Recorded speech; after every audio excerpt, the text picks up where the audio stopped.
Ladies and gentlemen, please provide a warm welcome for your Master of Ceremonies, Michelle Graff. Good morning, Seattle. Pretty good. 6+ weeks of a little blood, sweat, and tears, and that's what you got still? Not bad. Let's try one more time. Good morning, Seattle. Yeah! I would like to officially welcome you to the 2013 FRC Robotics Competition and this year's game, Ultimate Ascent. I think it's pretty appropriate considering we have Mount Rainier in our backyard. So the van will be leaving immediately after the matches today so we can warm up for tomorrow after, you know, a little Rainier action. If you're up for it, just put it out there. So we have 64 teams here today, 13 of whom are rookies. Yeah, exactly. And there you go. We want to give it up for the rookies. This was not an easy introductory game for the rookies. And if you can appreciate your margin of error trying to score frisbees in this, it's not an easy challenge. It also helps you appreciate the zero margin of error you need to land something like, I don't know, a Curiosity rover on Mars or something, which you guys will be doing relatively soon, I know. Yeah. Do we have any teams from Alberta, Canada here? Yeah! Thank you guys for traveling so far to see us. Do we have any teams from Washington State here? USA. And one quick question for you. Which of the 64 teams here today is going to win the competition? Ew, frostbite. So we are going to let the energy that you have now and the play inspire you. To get us started, we're going to hear some sage words from our hero, Dean Cain, the first founder and national advisor of FRC Robotics. Welcome to the Seattle FRC Regional. Congratulations, you've done it again. In just 6 weeks, from a very challenging design problem to a working solution. Now you get to have even more fun, sharing your solution, checking out what other teams have done, and hearing the roar of the crowd. We hope you realize that Ultimate Ascent is a metaphor for real life. Life is like this first game. You have lots of unique, rich, and valuable targets to aim for. You have to pick your goals and own them. Often the goals with the greatest reward take the most time, effort, and resources. Neither you nor your robot have to tackle the most challenging goals alone. Getting help from mentors and teammates is not restricted to FRC. As you go forward, find the best team and remember the lessons from FRC, especially about giving back to help others. You'll face hurdles in life that seem as impossible as quickly creating a pyramid climbing frisbee throwing robot. I'm confident that your time with your FRC team will serve you well. Your success will likely be incremental, one rung at a time. By taking deliberate steps, analyzing the problems, and thinking of clever solutions, you'll make it to the top. Why do we have FRC? To connect you to the best role models in the world. To teach you how to solve impossible problems. And to help you realize that the hard things have the greatest rewards. FRC has helped you prepare for the future. You know what to do, you know how to do it, and you know how to help others along the way. This is why we have FRC. And now let's have a great time with Ultimate Ascent. Woo!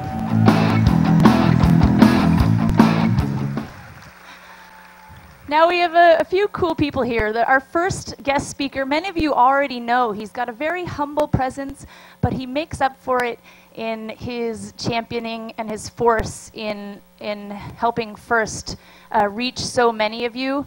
Please welcome the chairman of the board of FRC Washington Robotics, Mr. Conrad Ball. Good morning. You know, in my day job at Boeing, I get to fly around the country and oftentimes the world, and we get to do some really, really cool things. We build some incredible products, it's awesome. And I get to work with some scary smart people, let me tell you. A lot of them are here, actually. It's great to see. But a highlight for me every year is this competition. Getting to see you, getting to see your robots, getting to see the mentors who are making such an important contribution. But I want to ask for your help first. I want to recognize a couple of people. The first person I want to recognize, you're going to stand up and you're going to cheer as loud as you can, because I think every one of you will recognize what Michael Campbell has done for Washington First so far. Where's Michael? Come on.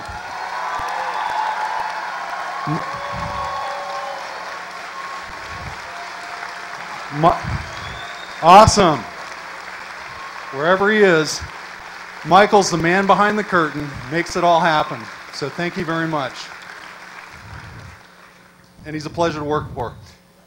Let me tell you, you also might not recognize that there is a board of directors for Washington First Robotics.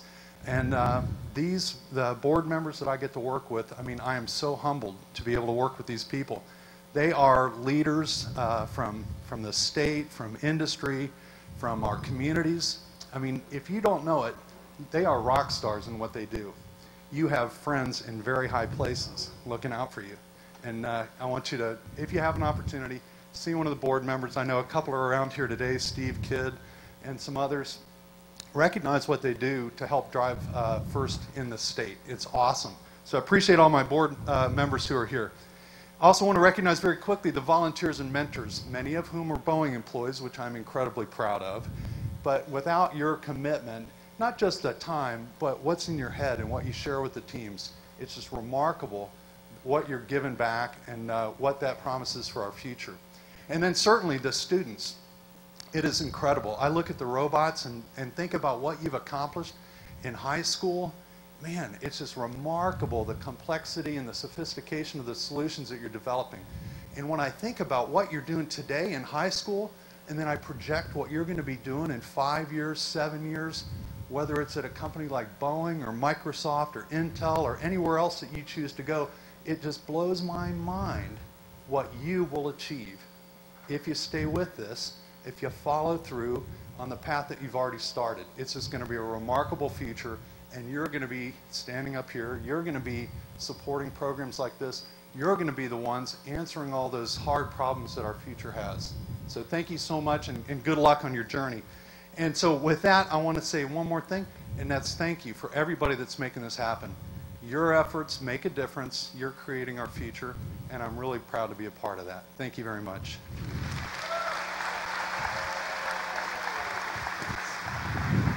Thank you, Mr. Ball. So as you may or may not have noticed, there are a lot of people here that want to see you succeed, and you're ahead of the game because you're here and they are here, so let's make the most of it. Our next speaker is the Assistant Superintendent from OSPI, Dan Newell. Thank you, thank you. I am so charged up. I appreciate that. Superintendent Dorn sends his wishes. He wanted to be here, but he had to be out of town. He gets pulled away about 3 or 4 times a day, but this is where he wanted to be. Just know if he could, he would be here. He's the superintendent of all the superintendents. There are 2,400 schools, and he's the head honcho of all of them, K-12. So anyway, I've got to have you do a couple of things for me. I woke up at 3 in the morning, and I thought of this, and I couldn't go back to sleep, so I've been up all night, so I'll take a nap at about noon. Old guys do that. But first of all, would you let me know what you think of your mentors? What do you think of your mentors?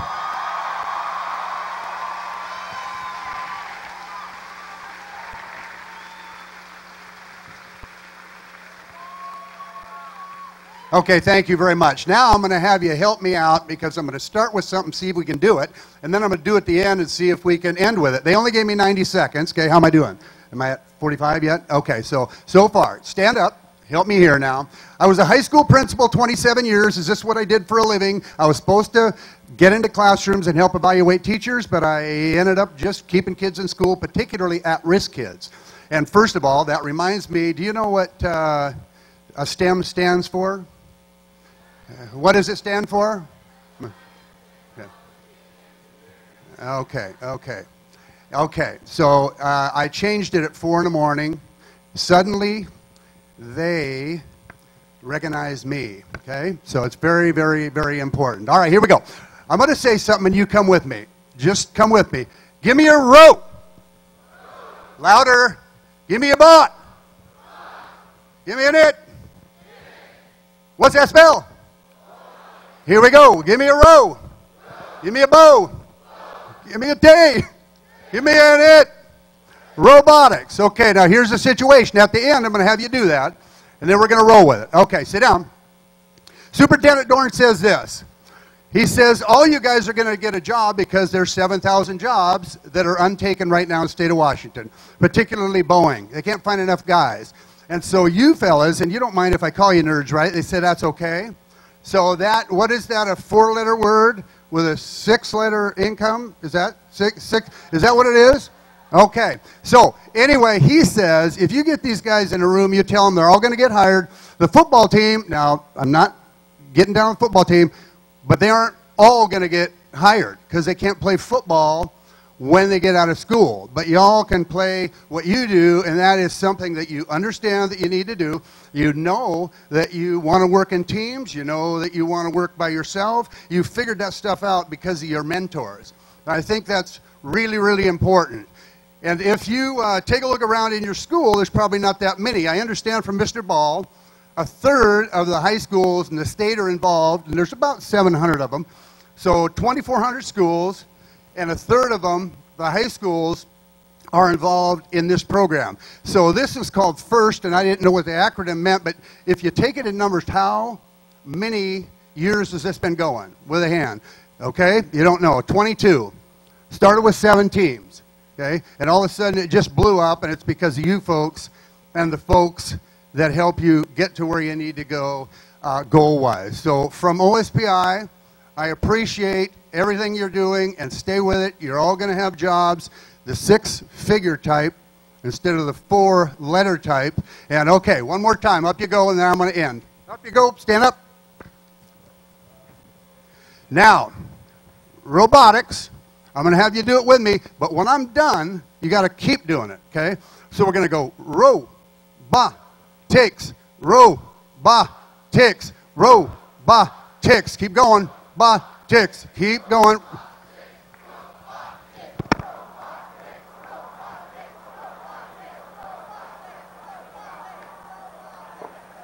Okay, you guys have a great day, okay?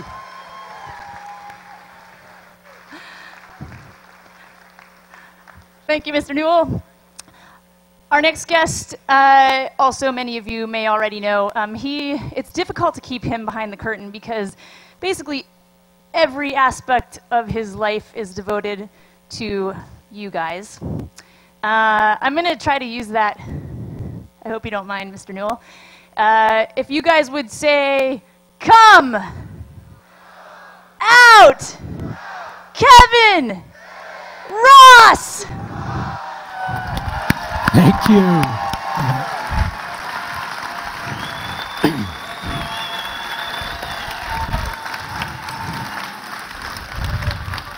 So I have a little story. It involves, I left my voice in Ellensburg.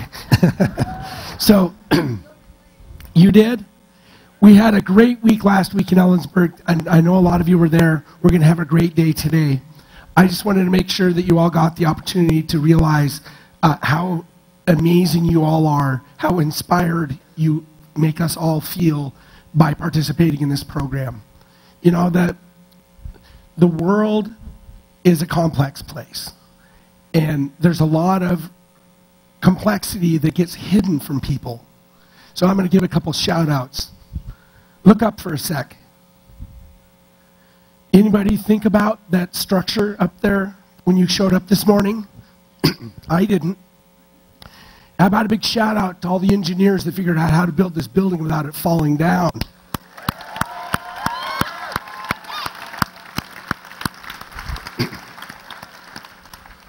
Today, 250,000 jetliners will take off and land all around the world. About 7 million people will be on those planes. None of them are going to crash. Why? Well, it turns out a lot of the engineers in this room made that work. So big round of applause for those people.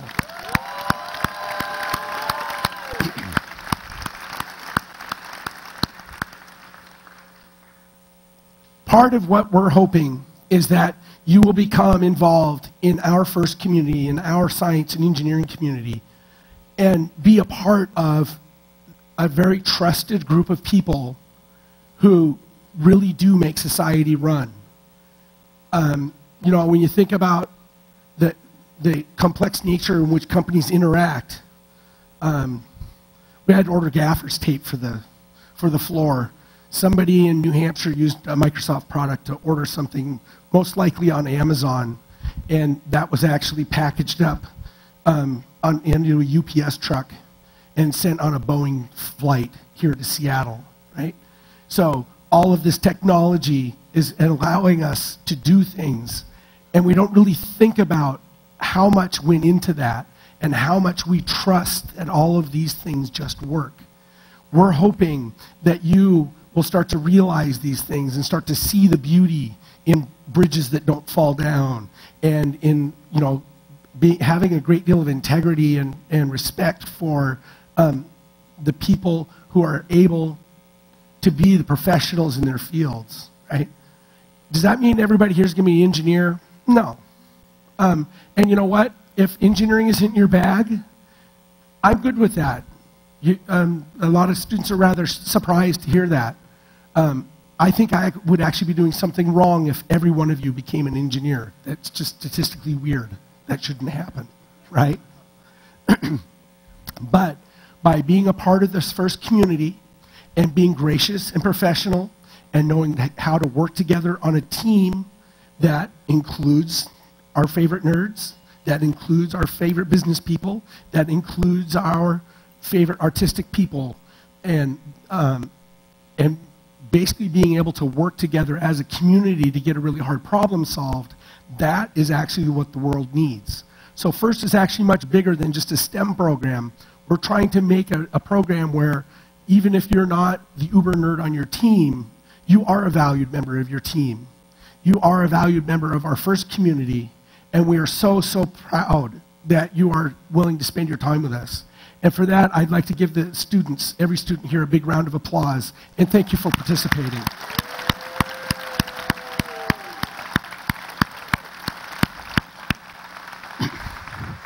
And I'll save the rest of my voice for later. Bye. Kevin Ross gets so choked up about all of this that he loses his voice, and you can see it's been a good couple of weeks for him. So I would like to more formally introduce you to also another group of people you may know here and there. These are people who work very, very hard. They go to their job 80 to 100 hours a week, and now they are here to be with you. Our judges, we can't thank you enough for being here. And these are truly some of the most interesting people in our community. I'm going to welcome Mr. Kevin Reed up. He is our head judge, to give you a little bit more information. He's here, he's back here.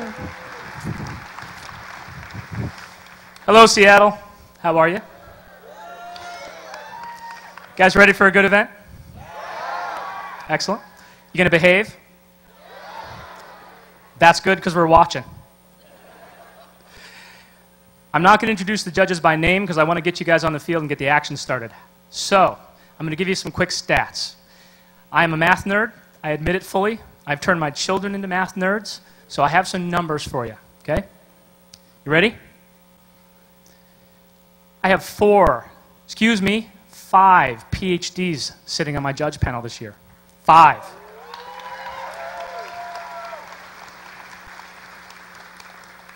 I have 3 members of the Washington FIRST Robotics Board sitting on our judge panel this year. These are the people that raise money to make this happen. Okay, on the judges, I want everybody who works for Boeing to raise your hand. Okay, look at that. Boeing, the Boeing company, $4 million for FIRST National. I can't even count how many thousands, hundreds of thousands of dollars have come to teams in our state from Boeing people working on your teams. And Boeing judges are going to give you awards this weekend. And not last, but not least, the Center of Advanced Manufacturing Puget Sound, CAMPS. CAMPS people, raise your hands, please. These guys sit on a CEO board. They raised $25,000 to sponsor 9 local FRC teams. Red Dot, where's Randy? Randy, raise your hand. Randy Gardner, CEO of Red Dot Corporation. 8 robotics students from FIRST teams working at his company over the summer. High school kids. I would have killed somebody for this in college, and they're going to do it again this year. Our judge panel is phenomenal, and they are just a slice of the wonderful volunteers we have. So judges, would you all stand, turn and wave? I'll introduce you tomorrow. So be nice to these guys. They're going to take good care of you. Good luck at the competition.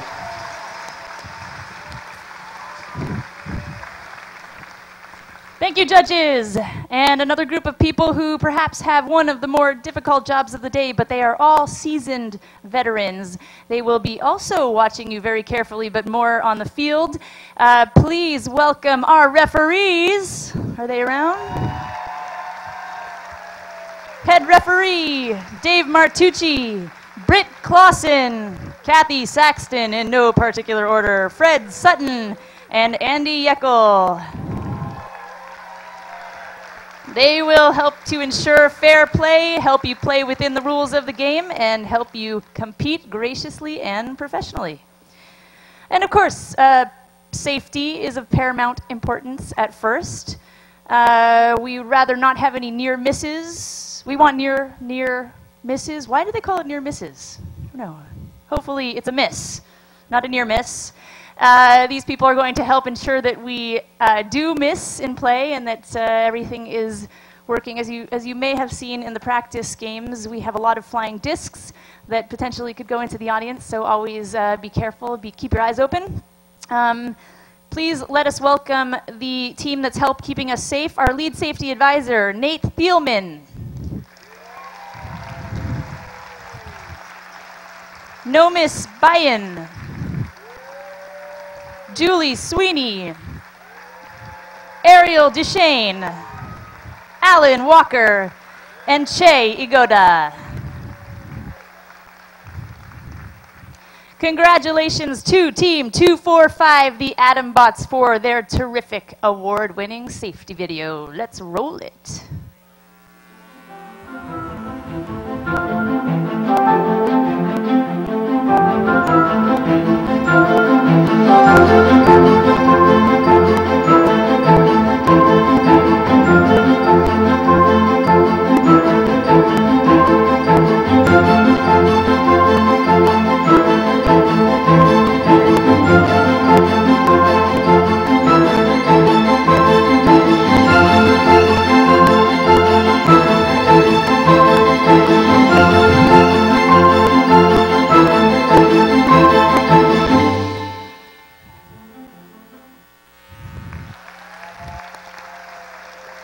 Okay, you also see a group of people. Some of them are actually in the deep, dark corners of this building. They never even get to come out and see the play on the field. These, of course, are our lovely volunteers. And here at Seattle, we have a very, very special group of volunteers. I don't know if any of you were down in Central Washington, over in Central Washington, down in Portland, but you may see the same people every time, which is why we have such a fabulous event here at Seattle, because they come back every year, and we wouldn't have a competition without them. Let your volunteers know that you appreciate them. Give them a hug if they like that kind of thing. Our volunteers, give it up for the volunteers. They're all over the field. This really would not happen without them. Also, you probably look to your right, look to your left. You maybe have a mentor or a parent. These people, not you guys because you're in the mosh pit. No, not a mosh pit, not a mosh pit. Sorry, I'm going to be in trouble for that.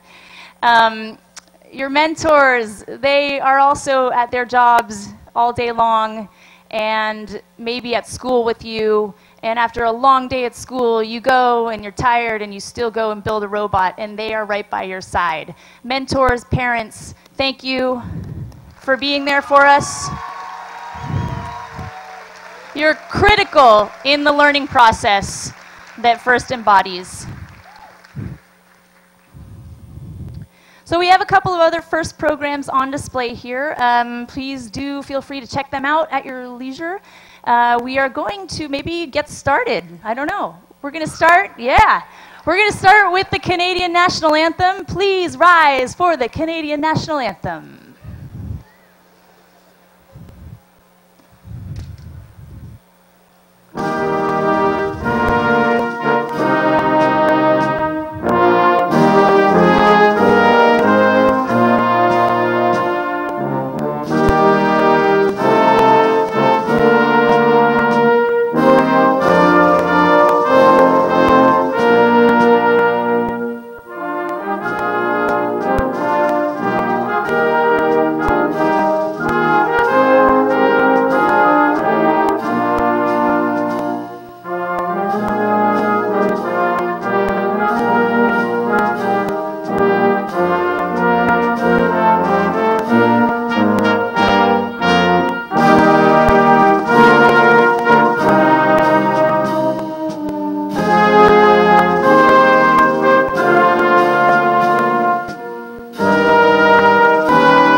And now, please welcome to the field from Team 4089, Sophie Hunter, Piper Kramer, and Jake Noth. Oh, and one other, Corinne. Sorry, what's your last name? Corinne Stone. Give it up, guys.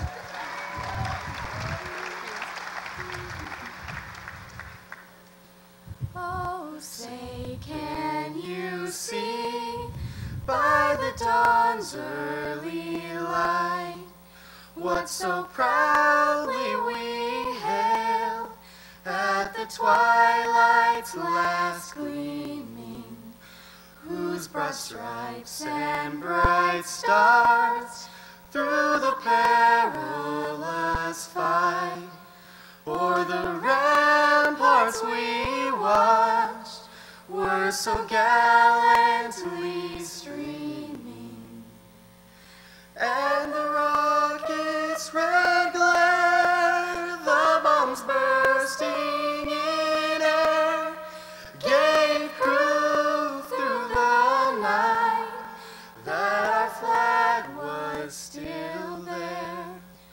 Oh, say does that star-spangled banner yet wave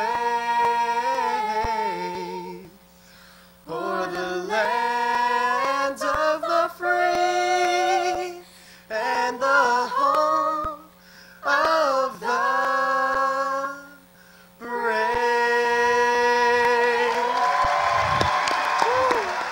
Thank you, Team 4089. Thank you, Corinne Stone, for providing the American Sign Language interpretation. I can feel the electricity in the air. It is time to start the competition. Teams, come on the field. Power up your robots. You will be hearing one other lovely voice in this competition.